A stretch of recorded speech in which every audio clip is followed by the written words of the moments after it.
Thyroid ultrasound. Ultrasound of thyroid,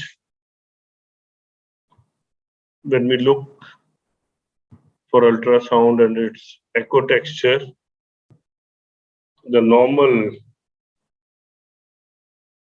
thyroid has a fine, homogeneous echo texture that is more echogenic than the adjacent muscles. The thyroid capsule is a thin echogenic line surrounding the gland.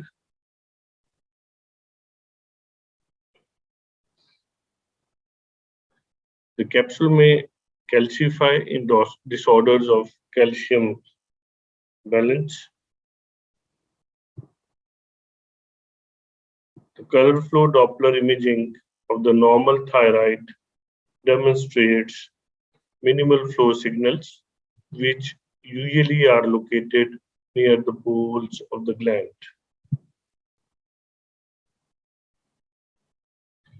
Here we have the right lobe, left lobe, carotids, the common carotid artery, and the jugular veins. We can see the isthmus here, and in this diagram, we have got accessory lobe of thyroid. On ultrasound, this is a scan of a normal thyroid gland. This is trachea. We have right lobe, left lobe, and isthmus, which is uniting both lobes of the thyroid. They are homogeneously hyperechoic.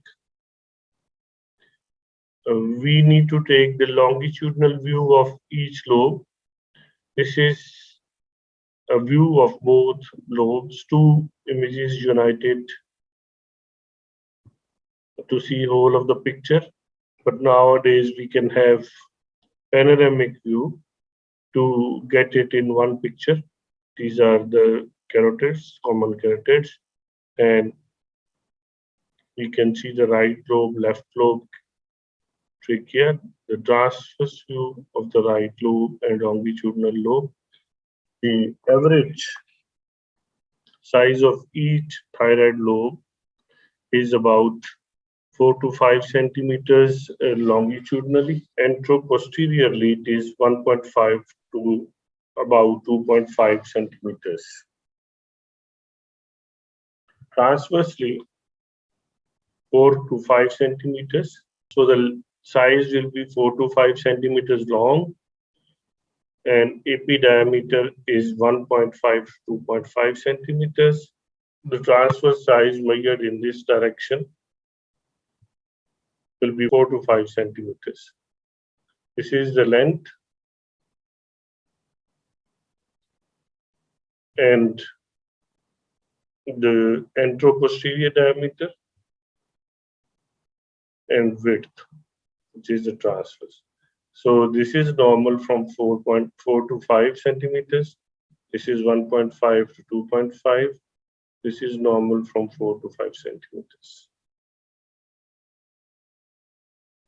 So the isthmus is located in the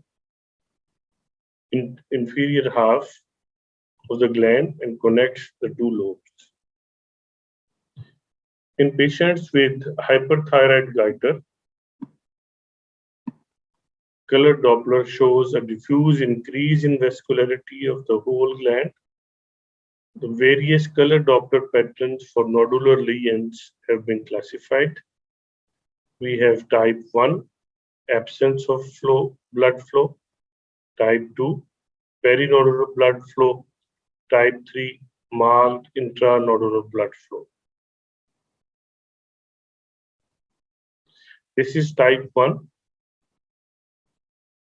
absence of blood flow. The color box is on. You can see the green box, but there is no flow. There is a thyroid nodule inside having loculations, internal septas, but in color Doppler, there is no flow. So it is type 1. Type 2 is perinodular blood flow, which is the peripheral blood flow. This is a nodule, and although it was a multinodular goiter,